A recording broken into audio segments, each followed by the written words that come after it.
I'm watching the rise. And I wouldn't say I'm shocked, cause I'm hardly surprised. This one's for the ride. This one's for who knew I'd make it, just needed some time. This one's for my wife. Could have left 1,000 times just about my side. Hey, what's up, everyone? My name is Randy Kaye, and I'm the host of the Caught Up podcast. Today, we have Megan Bartlett. She is the head coach at Arizona State University, where she will enter her third season leading the Sun Devils softball program. Prior to Arizona State, she was the head coach at Ball State, and most recently an assistant at Texas, where she helped guide the Longhorns to their first Women's College World Series appearance. She was also a two-time All-American at Notre Dame, where she captained the 2005 team to a 46-15 record and helped secure Notre Dame's first NCAA regional home games. Megan, it's always great to see you. Thanks for taking the time to catch up. It's my pleasure. Thanks for having me. Yeah, absolutely. How are things? Real quick, are you a football fan? Do you like football? Am I being honest? Be honest, yeah. Be honest. I go to football games when I have recruits that are really excited about it. Yeah. No, all good. I was just prefer hockey and baseball a little bit more, if I'm being honest. Right. No, I saw that. Your husband played professional hockey. Yeah, that's awesome. I mean, you're Irish. I mean, you had to be pretty excited about that. Mm-hmm. At least, maybe keeping an eye on it a little bit. Of course. But yeah, all good.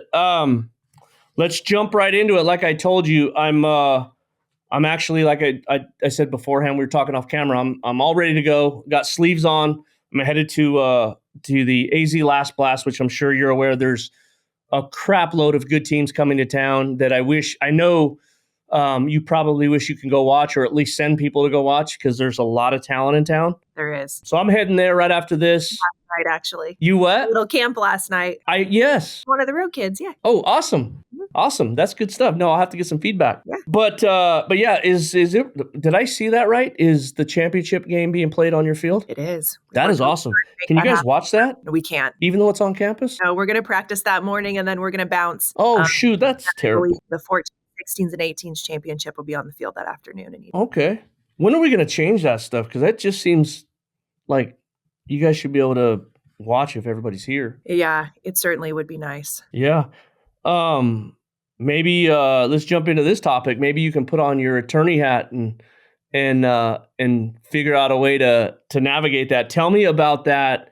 Getting your degree as an attorney, licensed in, was it Illinois? Illinois, very good. Yeah.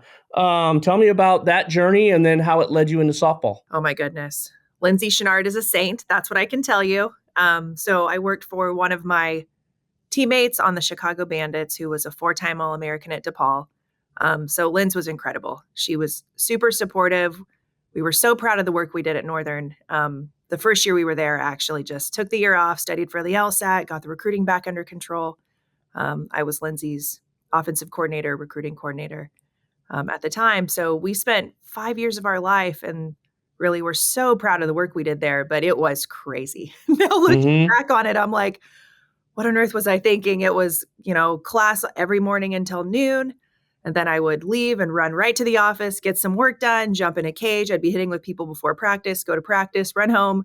This is so gross. Eat like a shower and have a lean cuisine, like the stuff I ate with buddies. I was like, oh, how did my body survive that? Run right back to the law library until 11 or 12 at night. And then I would get up and just do it all over again. Try to make good use of the summer session. So yeah, eventually just burnt the candle at both ends long enough to earn that law degree. And then we moved to Europe for a couple hockey seasons, actually. So I got to take a nice, long, kind of extended break before I jumped back into coaching and worked at Purdue. Did you ever practice or try a case or anything like that? You know what? I did work as an attorney really briefly in the summer for just when we were in between Austria and Denmark on Mike's overseas contracts. So I did a lot of family law. I worked for a sole practitioner who was actually a softball dad, right? Who had just all ties together. It all always. And Mike Canuli, I learned so much from him, not even just about the profession of law, but just life and trying to be a really thoughtful, present parent when you do this thing that's takes up so much of your time and is so stressful. I think all 4 of his girls ended up being Division I athletes. My goodness, I think one might even work for the FBI now, right? I hope I can do that online. But he was just an incredible mentor in my life. And he is so funny because he continued to tell me to get back into coaching. Really? He's like, Megan, if I could do anything in this world, and he jokes that he'll be the 80-year-old padding around the courthouse that like just can't give it up. He loves being a lawyer. Right. I could have done anything. I would have been a Division I basketball coach. So it was hilarious. Like this person I idolized is like, get back into coaching. You're good at it. You're charismatic and you know what you're doing. And now here we are, fast forward, 15 years later. On top of all that, you got your degree, and if anybody messes with you, then you at least know your rights and you know the law. Certainly. How does being an attorney or having that degree, does that tie in any way to what you do now? Does that help you? Is there any benefit? Yeah, I mean, to be a licensed attorney, you certainly learn to analyze a fact set, and I feel like get from A to B and come up with a tangible, realistic solution, but you don't get lost in details and get lost in the weeds. Most attorneys who are pretty good at what they do, I feel like, have a pretty high level of emotional intelligence, because the reality is the law, in almost any way you cut it, you're still going to deal with people, right? And you need to be able to read body language and tone and temperament. So certainly, yeah, it's a degree I use every single day. I'm super grateful, certainly to Northern Illinois. Lindsay certainly was so flexible and amazing and supportive during those 5 years of, back forth and craziness, and my schedule was all over the place. But Jim Phillips was the athletic director at the time, along with his deputy AD, Robert Collins, who greenlit that whole thing. And now, of course, Jim's a commissioner and has just done these prolific things in his career. But certainly, Jim was actually one of my sport ADs when I was at Notre Dame. So I walked in for my interview like, hi, Megan, I want to be the next hitting coach here, and I'm going to get a law degree. And he's like, oh, the firecracker. And I was like, oh, is that what Deanna was calling me? That's funny. So there were certainly some backstory there, and just some really incredible people that were so invested in not just my development as a young coach, but a young person. And they were really incredible to me in those young years of coaching. So really grateful, but I certainly use it every single day. So reading body language and deciphering through facts, it kind of feels like when a coach tells you, hey, this kid's got like multiple offers, you better hurry up. You can kind of see through the BS, right? You're gonna see through it. Yeah, you have your finger on the pulse is probably where that comes. Right. Yeah. Right. Have a clear idea of what you need and what's going to fit in your program and the requisite level, right, that kid needs to perform at. And then are they going to fit? Like fit, right. People discount that so much in the recruiting process. Like certainly there's a lid for every pot, right? Sure. And I don't know, I wholeheartedly believe in that. We spend a lot of time on our culture, our clubhouse. We're very thoughtful, right, with the personalities and the families that we bring into the program. And so it is a lot. Yeah. I'm a GM anymore, right? You have a lot of people coming at you, prospects, demands on your time while you're trying to coach up every group of kids, which anymore, right? Just the natural ebb and flow of things. Everybody's rosters, especially those of us that have done this for a long time now. I mean, these rosters are so much more transient, I think, than any of us are used to. Like, right, trying to backfill, kind of like, okay, we lost this kid we didn't think we were going to, fill immediate needs with the portal, and you're trying to keep your high school recruiting on track. And some of that is you're just trying to look into crystal balls, right? Yeah. Which I don't own one. So, you just continue to make the best decisions you can at any given time, and you roll with it. Try and do right by people. Right. Speaking of all that, how right now, let's talk about your program. How are things tracking for you going into your third season? Like you said, things are transient. It ebbs and flows. You got to be ready. But like, if you could put your finger on the pulse, like where is it at in terms of, your vision? We're getting there. I really love this team. I will tell you, this is the first time in a really long time ASU's been young, because we really are quite young. A lot of freshmen, a lot of sophomores. Our veterans are certainly not only talented, but they're great leaders and they're great humans, and they're really tied into the younger, I would say half, but it's more than half of the team, which is tough sometimes, right? Like Kelsey Hall is incredible. She's in her 6th year of college. Right. So Kelsey's worrying about, okay, getting a job lined up at the end of season and all, she's certainly in the world of adulting already, Yeah. where I absolutely love our freshmen. They are feisty. They are talented, right? They have their dogs. Yeah. They came to win. They didn't come here to look cute on Instagram and lose a bunch of ball games. Like, that's not a thing they're doing. Yeah.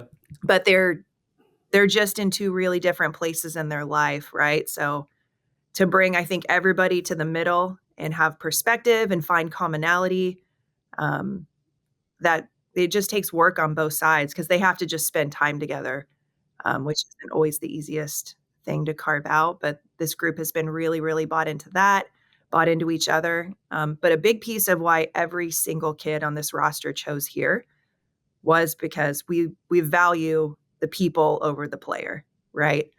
They are always going to be, Kelsey, Kenzie, Ade, Ash, they're always people to us before they are a stat line or a sheet. And, we care about our clubhouse. We care about our culture. I really do think that's the X factor especially in college athletics, but even more so when you coach a women's sport in college athletics.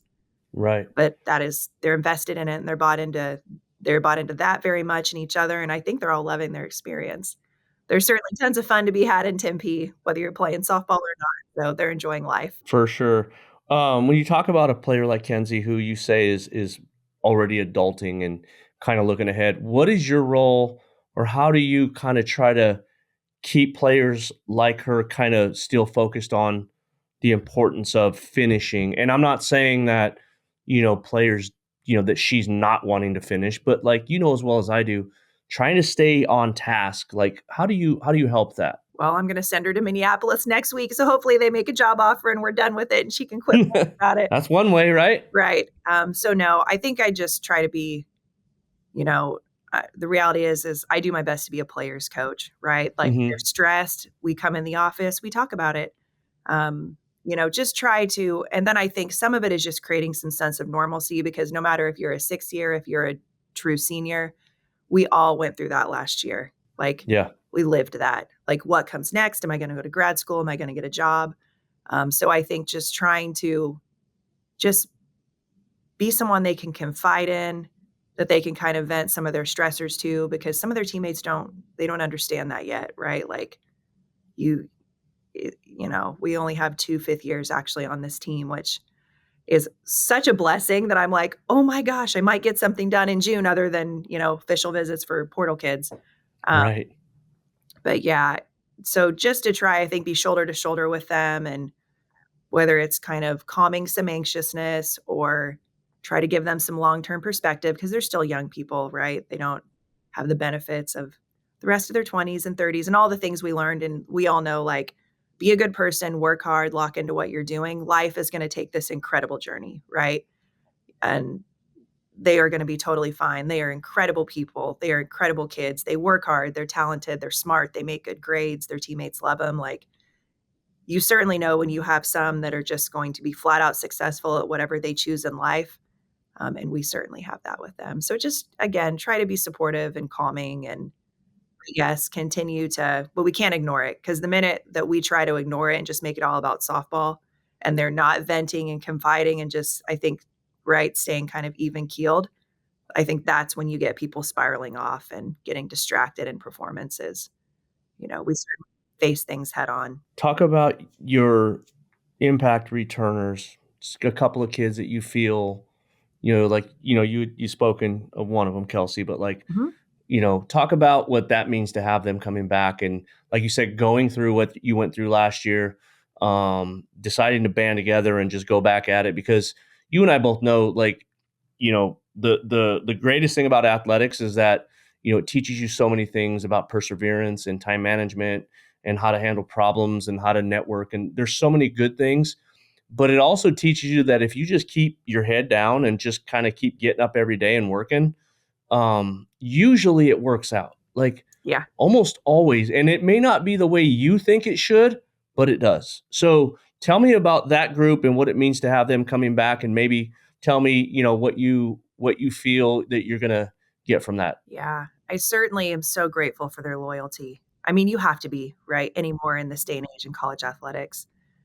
So not only are they loyal to each other, loyal to us, have chosen to stay. And like last year was tough. We got start to finish. It was injury after injury after injury. Like it just didn't stop coming for 4 months. And I'm not the GM of the Yankees. Like I can't go grab people from a different college program before a trade deadline. Like God knows where college athletics is heading, but that is not quite a thing yet. So, Sure. so I do think there were so many tough things about last year. But one thing I was so proud about with that group is like, especially the kids that were still on the field and they were competing and grinding and, won a postseason game and did all those things. There was no whining, right? And they certainly Right. could have thrown a massive pity party for themselves somewhere mid-March, right? Like, the top two arms are out and then Yael went, then Kels went, right? And we just had this Jordan's ankle. I mean, it was, my God, it was like, I don't want you to relive that, but yeah. talking about it. Yeah. So there was never any doubt for those kids though, right? That Kelsey's like, yep, we'll rehab the ACL. We're good. I'm ready to hit. Let's win. Let's go win a Big 12 championship. And the same with Kenzie, they're both so good at what they do. But yeah, I think certainly those two in particular are going to be great. I'm excited to get Yaya back on that field. Yaya Acuna, of course, Yanni was a prolific hitter, right? In her own right, and a multi-time All-American here. Ya is a very good hitter who can hit at a really elite level. And I'm so, again, proud of like her and her resilience. Tanya Wendell is a superstar, right? That kid's hands are insane. Doesn't matter. It's rise balls, drop balls, it's change ups, man. She's going to figure out a way to get to barrel on that ball. So proud of T. She has worked so hard on the defensive side of the ball. So not just, she was always fast, right? She can run down a fly ball. She's worked really hard on being able to leave her feet in a gap and come up with a big catch and do some things that I think really enhance the program. But she has worked so, so hard on her arm strength. And for anybody that has gone through that process, that is a long, thankless grind that nobody sees, right? You'll see what shows up on game day and you're like, oh, Wendell just threw that kid out, right? From mid-center. And you're like, yeah, but nobody saw the 8 months leading up to that where that kid's doing patterning drills and she's doing bands and she's crushing it in the weight room. And she's just a good girl. I'm so happy she came home. Yeah, for sure. I'm sure Dad is too. Yeah, Mike's a blast. That is Captain Tailgate. He's totally like leading the parent charge. He's got their culture set in a really good place because their energy and how supportive they are and excited they are and how they communicate with their kids is certainly going to impact that field. So man, when you get those like super amazing parents who are just like all in on the team and winning championships, they're just worth their weight in gold. I was at one of your games this past season and somebody said, look at Mike, he's already parked up, getting as close as he can to the stadium and he's got his trailer and he's tailgating. Yeah, totally. So he's feeding the field, the field crew and all the people. Yep. Yeah, everybody loves him. He's totally good. How has the transition been to the Big 12? Well, we'll see. So far, so good. Right. It was certainly, thankfully it was a room I was familiar with. Yeah, for sure. I mean, the Big 12, like they're pros. Certainly that conference office knows what's up. I feel like we all feel very confident in Mr. Brett, the commissioner. I mean, the man is visionary and he's going to find a way to not only make this conference sustainable, but continue to, be able to garner resource and support all their institutions the right way. And then of course that head coaching room has got some good friends in it. And people that I respect and enjoy competing against, and we're excited about it. But yeah, the transition so far has been fine. Travel, anything like that, it's not a big deal. It's certainly not. If it's kind of funny, I describe it to people like if you would have taken the old pack as it was, right, from really us up to the Oregon schools and tipped it sideways, you pretty much get geographically us to Houston. And the only geographic outlier as far as softball that are kind of out of that pocket between really Phoenix and Houston is UCF. At least for us, just to get from Sky Harbor to MCO is not bad, right? We can fly direct. I think it's like a 3.5-hour flight. So we've got the kids some compression socks for that trip to go. And we're like, okay, everybody's got to put their socks on and, you temper that. We'll get off and do some mobility. I think from coaching so many years in the Midwest, and it was like, you're on the road for the first 6-7 weekends in a row and kind of doing that crazy planes, trains, and automobiles. Nobody here gets to complain, right? Like we have Right. preseason.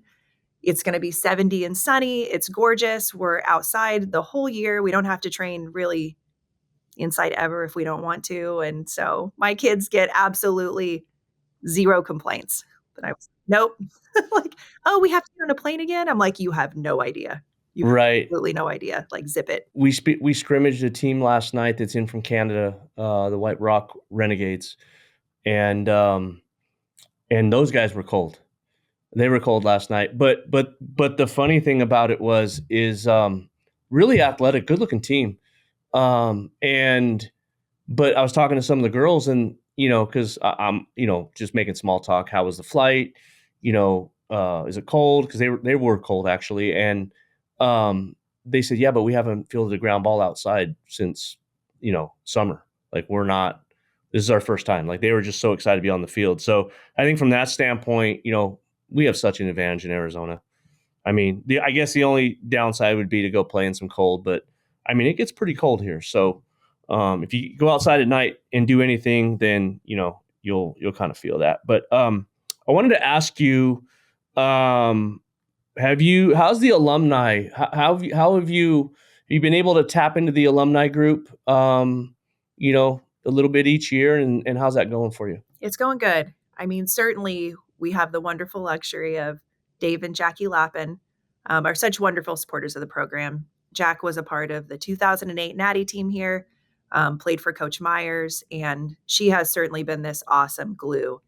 I got to meet her the first couple weeks I was on the job, and we all became fast friends. So, certainly of everybody, and they've been incredibly generous to the program and the reason we're sitting in this brand new facility. So, yeah, but yeah, certainly they'll be back for, the facility dedication and alumni. I don't know, I guess alumni weekend. But when they're in town and we have access to them, we try to get, come in, spend 10, 15 minutes, talk to the kids. Dallas Escobedo, of course, when she's back, from Japan, she'll sit down and, pop in, say what's up, get to talk, chat with the pitchers a little bit. And then, of course, Katie Burkhart, one of my favorite humans, right? So yeah, Katie was the lefty on that 2008 national championship team. So Katie will come back. She'll work camp. She hosted this awesome team dinner out at her house for everybody in the fall. And the girls just got to go play bags in the backyard and, pick her brain. And we just had this like really cool family night. And so we certainly, yes, the alums are awesome. They're so proud of the program, as they should be, and have very high expectations for it, which I love. That I'm like, yep, just continue to communicate that, right? Like the first step to, pushing a program into national prominence is believing you're capable of it and believing the program's capable of it. And they certainly do. So continuing, I think, to just communicate that messaging of what an awesome responsibility it is to represent the Sun Devils and all the things it takes to be great. Those messages are real, and they're certainly heard by the kids. So yeah, we love having them around. Yeah. What is that? Is that how is that communicated to your alumni? Is that like, hey, it's an open door? Is that kind of known that, hey, if you're around, pop in and say hi? Or yeah, and it's certainly easier with the ones that I talk to a lot, right? Like we engage, I think, in a more organic way. Like, hey, I have something to do in, Phoenix. I'll be passing campus. And then of course, when we have alums that are back, and because, also it's interesting, I guess it shouldn't be, because even my college teammates were spattered all over the country. Right. But so many that are just coming in from out of town, and now they want to show their daughters, right? Like they have kids around that, like 9, 10, 11, 12. Like, hey, can I come in and show her the facility? And, we try and be as accommodating and welcoming as we can when they're all back. I also wanted to ask you, losing Jimmy this year. I thought that was super interesting. I shot him a message and just said, because you always like, kind of assume the worst, right? Like I was like, hey man, go do your thing, you'll land somewhere. And his response to me was just like, I'm going to go be an AD in my hometown. And, and I don't, I had him on this on my podcast. And, pretty much his response to me was like, I want to coach. I didn't sign up for all the extra things that have to happen. And I just felt like he was worn down. You want to talk a little bit about Jimmy and then the transition into Bloom, how that's been going for you? Yeah. Well, of course we miss Jimmy, right? He was a dear friend long before we got the opportunity to work together. But yeah, I think he's home. He's happy. He's an athletic director. Um, I'm so grateful, right, that he stayed and kind of got us through the transition of those first couple years. And you just don't meet better people than Jimmy Colitis. Right. I love him. You wouldn't recognize the guy if you saw him I lately. know he looks Right? 15 Looks years great. younger. Like, He looks geez, great. like you're 30. Yeah. Yeah. No, he's, just one of my favorite people and certainly miss. And I still talk to him all the time. Right. Awesome. But yeah, and then the transition of Josh Bloomer into the program has been awesome. I will tell you, Bloom is a pro, and he's, again, another luxury that I've known him, really, he and Aaron and his kids for almost 10 years. It's been a long time, right? We were all kind of back in that same part of the world, back in my Ball State days, when he had just made the move from travel ball to Duke, actually. So known him for a really long time. So there's a lot of trust and a lot of friendship there. But man, Bloom is a pro. Like, he is so systematic. He's very methodical. He connects well with the kids. He's just a high processor. He's a worker. He's brilliant. He's extremely intense, right? He is extremely, extremely intense. It's just how he's wired, but he's very consistent. So the kids always know what to expect, right? And they just know his expectation and his standard is extremely high. And it's been awesome, actually. Spent a lot of time on just making sure we have a ton of hitability, right? Like, whatever gets thrown at us, we're not training swingers, we're training hitters. And I think that distinction can get lost sometimes, because, again, like, it's all about accomplishing the mission and the task. So whatever comes at us that day, we're going to have the right tools in place to be able to handle it. So, but it's been really, really good. Yeah. Super happy Bloom's here. Yeah, no, I bet. Because, I mean, if I read right, I thought you did some hitting. You were in charge of hitting at Texas, right? So how does, I helped spend what's a lot that? of time. I said I helped sing. I spent a lot of time in the cages. Okay. Yeah. I was just curious about, like, the differences or what you may or may not have picked up, or like that one thing that you go, man, that's really unique, or that's something I never thought of. Is there anything that stands out to you that Coach Bloomer does? Yeah, I think probably the biggest thing, and we don't make much of a secret of this, but we do work with motor preference, which has been an amazing tool. And honestly, to just watch Bloom train each of the hitters in this really unique way has just been really incredible, because I'm talking from their little warm-ups to their primers to, I mean, every single piece of what those hitters do on a daily basis is quite literally designed for them, right? And there might be one thing that's different than somebody else, or there might be 16 things that they do to get ready, right, to swing a bat that's different from everybody else. And it certainly just depends on their profile. But I do think living through what we went through last year with injury after injury, and it didn't matter, it was the pitching, it was the hitting, it was just so tough. So that's the first thing. Like, when you say you have a kid hitting in profile, what that company is saying is a 70% reduction at the Olympic and pro level. I'm like, yeah, take my money. How much of it do you want? Right. Right. Like, we can recruit these incredible kids, but if they're broken and they can't get on the field day to day, it's no good to us. Doesn't help me to have 5 stars on the bench. Right. Right. So, but he is, when I say Bloom is highly systematic, there is absolutely no cookie cutter to what he teaches with those kids. He's just going to figure out how they physically, mentally, and emotionally process best.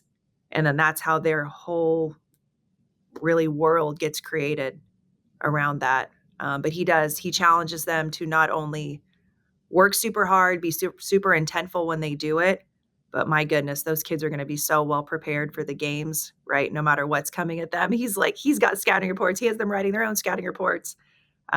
It has just been, it's been pretty incredible to watch. But that's what I can promise you about Josh Bloomer. He will not get outworked. And what did you call that What was that system? Motor preferences. Motor preferences. Motor preference experts. Yeah.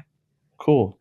There's quite a few programs, I would say, in college softball, dabbling and trying to learn and, make thoughtful use of their expertise. I'm going to have to look into that. Mm-hmm. I love all that stuff. I actually met Bloom. I remember, when he was in the travel ball world, and then Skaggs had moved to Tucson and was coming and playing with me in the fall of her senior year. And then I thought I had her for the summer, and then of course I found out she actually moved right into Oro Valley. So Todd Judge got her to stay with him, which I can't blame him. But I ended up calling Bloom and having some conversations because at that time I had also gotten into Blast Motion, which he was doing some work for them. So I love all that, the technical stuff, and I'm always trying to learn. So yeah, no, I appreciate you sharing that with me. That's awesome. We'll jump right into at that point, the athletic development. What can us as travel ball coaches do to better prepare players that are going to go play at Arizona State? For Arizona State,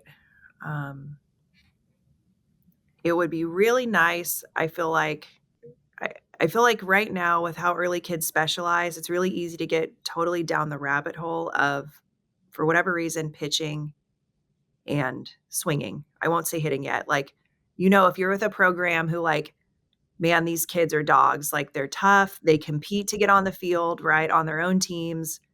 They already have some idea of not just like, I saw a strike, I swung at a strike, but what pitch are you hunting, right? Like, if this is a heavy up ball kid, are we engaging at the one low rise that misses in an at bat, right? So, like, starting to not just like help a kid get their A swing off, but like, how do you accomplish the task?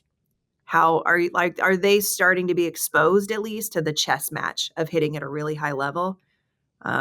Base running, holy moly. Like, just to get a kid that's a burner that can actually combo that with instincts, I feel like is a super tough luxury anymore, right? Like, because they're either really fast and can just get away with just doing whatever they want on the bases because defense has really taken such a downturn in the past 10 years, right? Like, good grief, catch and throw, please, catch and throw, right? Don't throw behind runners and understand space and time. But yeah, to get a kid that can do both of those things, or a kid who's not a burner, but understands how to trail run, understands how to run a squeeze, kind of already has those instincts of, okay, I thought that throw from the outfield was going to sail a cut, so I just took off and dove into second, right? Like, there's so many ways to help the ball club that are just so much more than, like, honestly, what the kids put on Twitter, right? There's so many ways to help a ball club.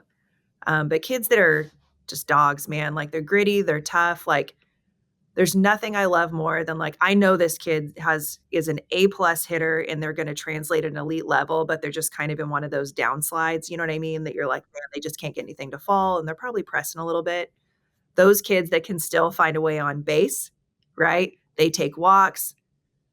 I don't know. They can move runners. They can drive the ball through the infield. They can drop a bunt, whatever it is, right? So showing up and you're like, again, this is a kid you want, and it hits everybody at a different time, right? Especially, I feel like this recruiting process is so hot, cold, and creates this really, like, kind of pressure cooker towards September 1 of their junior year. You do get a lot of that.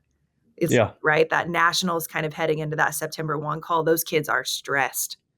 And so some of it is we can kind of see how they're going to deal with that at this level too. But I think trying to take, like, the holistic person where their development is in account. But at the end of the day, like, if they're getting so worried and so distracted and so spun up, you can see they're not focused and competing anymore. I think that's going to be hard to perform at a really high level. So trying to take the holistic, player into account. Yeah. It's funny you say that about the stresses of September 1 and committing and all these things. I had Sean Bashir on yesterday. He said to tell you hi, by the way. I wish Sean. So good. Yeah. That's gonna be the first explicit label on my podcast. Explicit language. That's right. Now I'm gonna have to listen. Yeah, no, he was good. But he said something to me yesterday I thought was just really good. And he said that one of the things he talks about when we talked about the pressures of the September 1 and, the roller coaster ride for some of these kids, because simply they're just not ready. Like it's not their time. They're not fully developed. They've got something that's just not, it's not the perfect fit. But he said, he tells this to all his kids, that there's no correlation of your happiness committing September 1 versus, June of your senior, or, September 1 of your senior year or something like that, or even the summer of your senior. There's no correlation between those dates and your happiness. So stay the course and find the fit. I thought that was a great point. So I wanted to ask you too, when we talked about development and what can we do and how can we get kids ready, what do you look at, or how realistic, what is realistic in terms of getting a player ready? I know you're going to get them stronger. I know you're going to have them every day, and you're probably going to improve, arm strength, just because you have that hold of them and you can make them do some things. But from a skill set standpoint, or from a game IQ standpoint, realistically, what do colleges, how much time do they have to fix something? Like in patterning or teaching IQ in the game? Just in terms of helping your program, like, is it from a hitting standpoint, can you fix, is there a certain point where you go, yeah, I don't have enough time to fix that? Or from a pitcher or any type of athlete? Yeah. I mean, if there is certainly like we'll say a drastic inefficiency in what they do. Yeah. I mean, there's certainly been good athletes we had to walk away because we just felt like it was going to take, yeah, you're right, too long to fix and too much time based on what we think the end game's going to be. And this is a real thing anymore because y'all play so much. These kids start specialized. Like I have a 10-year-old and I can't tell you, she's a 4-sport athlete and I am going to stick to that as long as I can, as long as I can keep her, right, doing 4 different things, we're going to do it. But the amount of times I hear, right, I don't just in one trip to the ballpark, like, oh, she's not playing travel ball yet. She's not playing travel ball yet. And I'm like, no, Yeah. She's not going to for a while. Right. She's got to even decide what she likes enough to spend that much time doing. She's 10. But with that being said, right, like you just think that's so many years of pounding on the same muscles, tendons, ligaments, right? So but by the time they get to us, like those are judgment calls that are real that we have to make now. Because again, it does me no good to get a 5-star that can't find their way onto the field because it's not just like they're losing seasons. It's especially like those chronic reoccurring injuries that we're not taking care of early on, or honestly, that body part's just worn out and compromised now. We have to take those things into account because there are just so many injuries happening at this level now. And we're not just seeing it in softball, right? We're seeing it across the board just at this age of 18 to 22 in collegiate athletics. So that's a real thing. But yes, so I think I certainly like kids with simple swings that clearly those coaches stuck to truisms, right? Like they don't necessarily need to have the perfect swing quite yet. It won't take us forever to get a really like a kid with awesome bat speed. You know what I mean? Like their legs look like tree trunks. They're super strong, a great athlete. It won't take us long to get a kid in profile if they have the raw material already. But you are constantly, I think, playing that judgment game of, or to be quite honest, things that might work at the travel ball level. Yeah. That we just, they're very good at that level and you can see why people want them. But depending on where they span, kind of, there's a big difference between 301 and the RPI in Division I softball, right?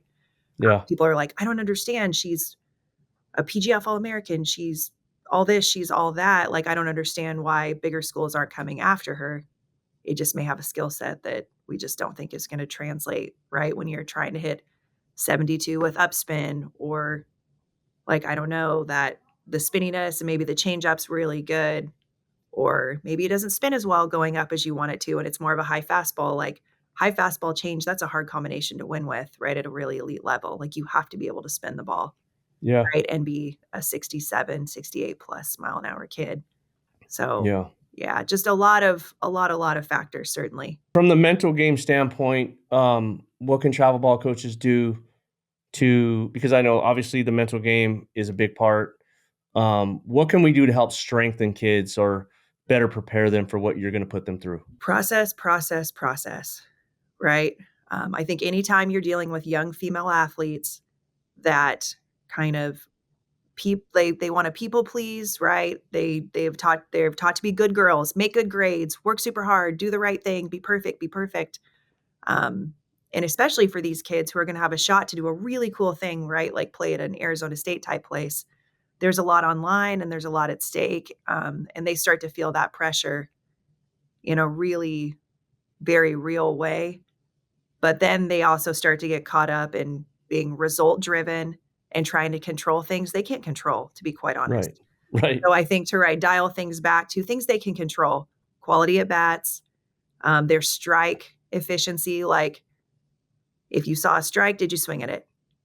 If it was a ball, did you let it go? Like they can see those things so easily, right? If they go back and watch their at bats on Tag Up or Game Changer. And because if you have a kid with the right raw material and makeup, most of the time, if you can just get them to swing at good pitches, just fine, right? But For what's the sure. first thing to go when you start stressing and pressing?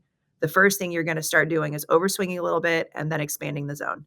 Right. So just to get that kid back into, okay, calm down. This is all we're going to worry about today. This is all we're going to track. I don't care what the results are. So I think that's a really big piece of it because, we have to deal with like the coming down to reality out of that because you're like, oh, I've never hit under 700 in travel ball. I'm like, cool. Well, if you hit 350 as a freshman, we're pretty happy. And they're like, 350, that's terrible. And I'm like, oh, you don't have any idea yet, sis, right? Right. So, but that's certainly if they're already, again, it's not a perfect process, but if they're already exposed to quality at bats and strike efficiency, and again, things they can tangibly track and control and not just worried about, right, like what Max Prep says or whatever y'all are tracking on.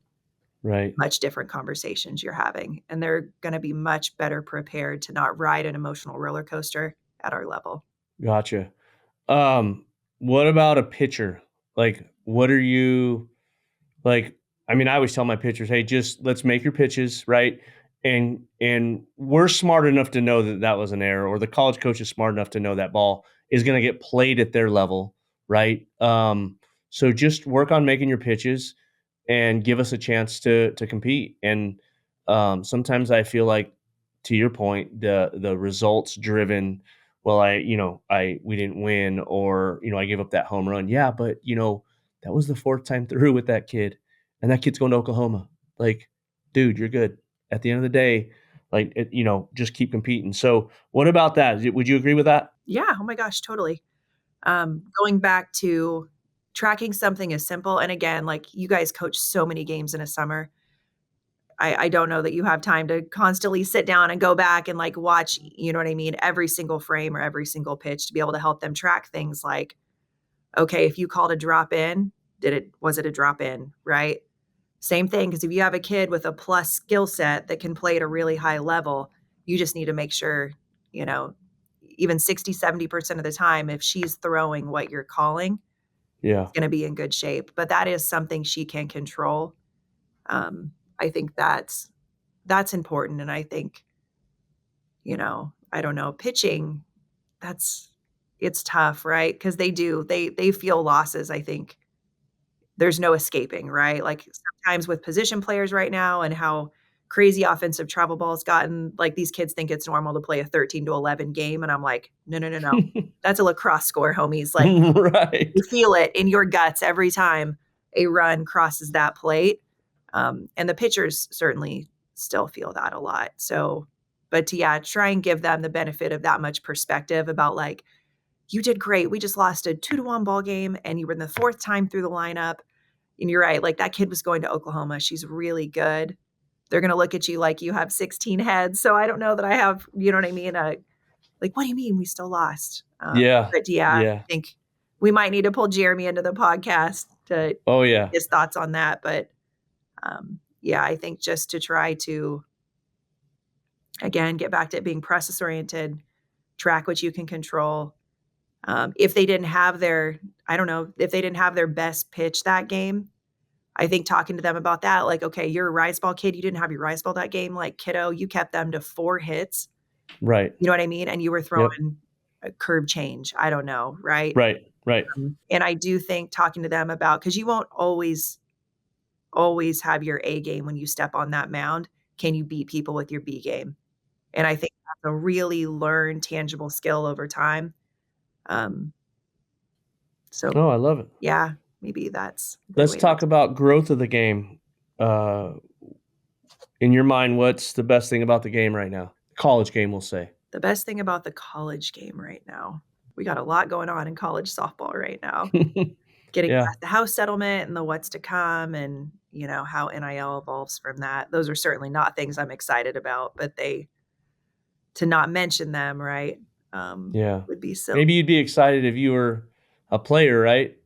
On that end. Yeah, right. As a coach, I could see, though, that's just one more thing you have to wrap your head around a little bit. Yeah, it's tough. I mean, I think the visibility and the excitement and how much the game is growing, I'm excited about. I think one of the huge benefits that I think is going to pay, especially for the 3 Pac schools that came into the Big 12 in softball, just the amount of exposure on TV, right? Like, to try and watch something on the Pac-12 app or the Pac-12 network that, like, I don't even know, you had to get a dish just to be able to get it. And it was a whole thing. It was just really, really hard to watch games. And now it's going to be super easily digestible. We'll be on ESPN, ESPN Plus. So that I'm really excited about, right? That to kind of have that, we've got kids from Florida and Delaware all the way to Arizona, right? California, of course. So in Texas and Missouri and everywhere in between. So just to have that, right, national visibility, incredible for the sport, incredible for our exposure collectively. So softball really, in the wake of what's to come in college athletics, I'm really proud of our coaching association. The NFCA has done so much good work to position our sport, honestly, to be safe in the what's to come. Like, college softball is going to continue to exist in a really meaningful, really supported way. But that certainly came with a lot of support from ESPN, especially in the last 5 to 10 years, televising the World Series, televising Clearwater, picking up tons of programming. So it is certainly a good time to be a softball coach at the collegiate level.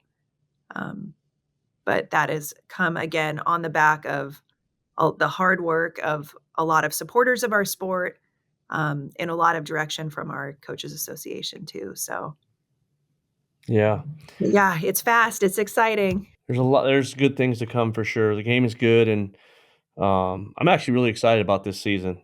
I coach high school too, so I don't get a chance to watch as much. But to your point, the on-demand stuff is super easy now.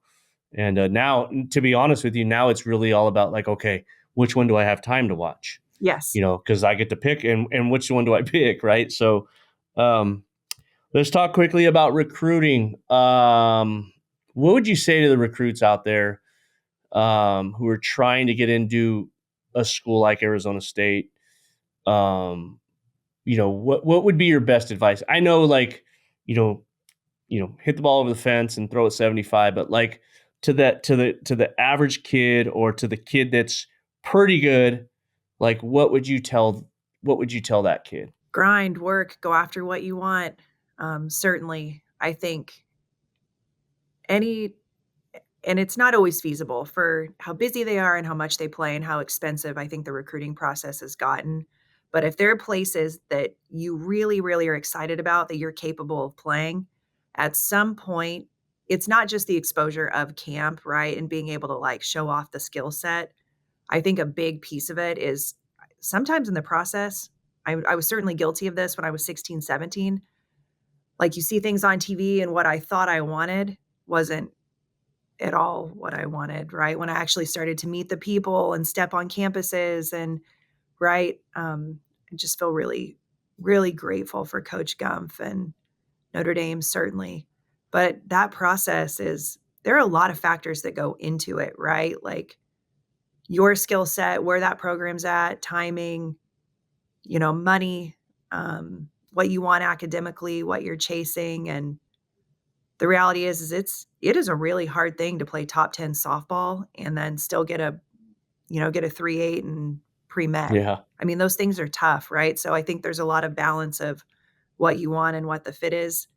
But continue to work and grind and honestly chase dreams, because the reality is, I think Bloom actually said this to somebody last night, because somebody was like, what do you need in whatever class? And he's like, well, I can't answer that question because it's an NCAA violation. But I Right. will also tell you anymore, because of the portal now, like, we don't have a crystal ball. So what we think we need right in this moment may change in May, it may change again in June, and it may change again next fall, right? Like we're watching it happen with the portal. So I don't know. And some of this is, you do have the luxury of transferring now because of the portal. So, you know, sometimes it's go somewhere you're getting an opportunity, crush it, and you might get a better one at this point, which, as somebody who spent a lot of time at low major and mid major, kind of breaks my heart a little bit.